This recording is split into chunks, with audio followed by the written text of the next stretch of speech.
journey, no? How peace that we experience in this divine will. So, muna nga kinahanglan, tagit ang tawag na, ano ganito? Fusion. Anong fusion gani? Ang pag-isa sang Diyos kag sang tao. So, amo na siyang posible posible. Hindi na siya imposible. Pwede. Bye.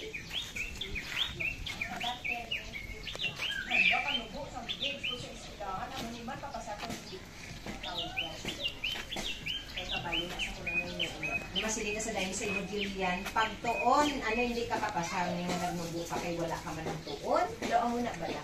Ang nakatuuran, balaan yan, Lord. Maski bitin ka kita manago, hindi kita kapanago. Kay kabalugin siya kung anong binhimo. Kagka ang wala taging mo. So muna, mas lingat tayo, gusto tayo magiko ni Lord nga atong grado. Gusto tayo magiko ni Lord ang atong nga kwarta, ang atong nga pagpangabuhi. Nga gulpi lang, may fried chicken sa lamesa. Hindi pwede. Kinahanglan, may pag-iha. May pag-salig kita sa Ginoo. So again, amo na siya, ano gani ang pamaagi? What? Fusion. Spell fusion gani? F-U-S-I-O-N. Kung sa Ilonggo, ang buot silingon ang pag-isa. Isang sinong nag-isa? Ang Diyos kag ang tao. So, 95%. So, sa fusion, di ba, si Jesus nagpakatawo. God siya, pero nagpakatawo siya. Nagpakatawo sa tungod.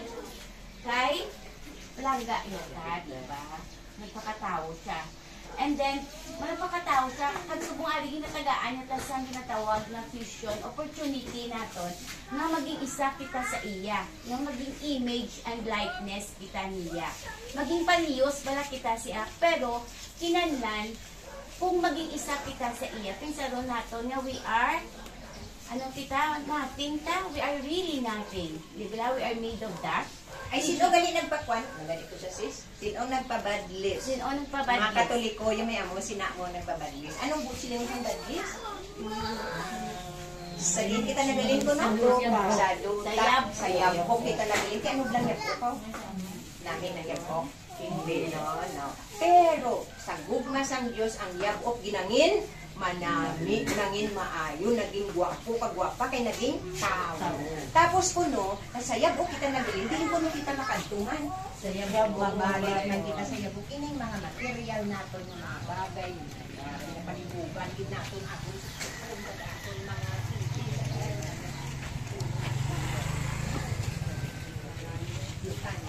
Katmuda po. Mayong aga ka. God bless you all. Bye-bye. Bye.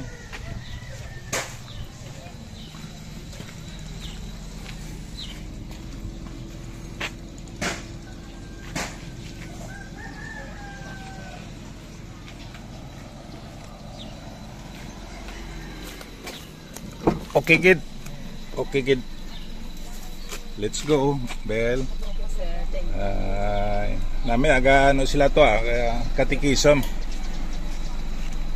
Ari kita diri. Actually, withdraw to nila tanan ang ating aton mo kay kinali ko nakabuaran. Thank you, Lord God, for this beautiful morning here in Bago City.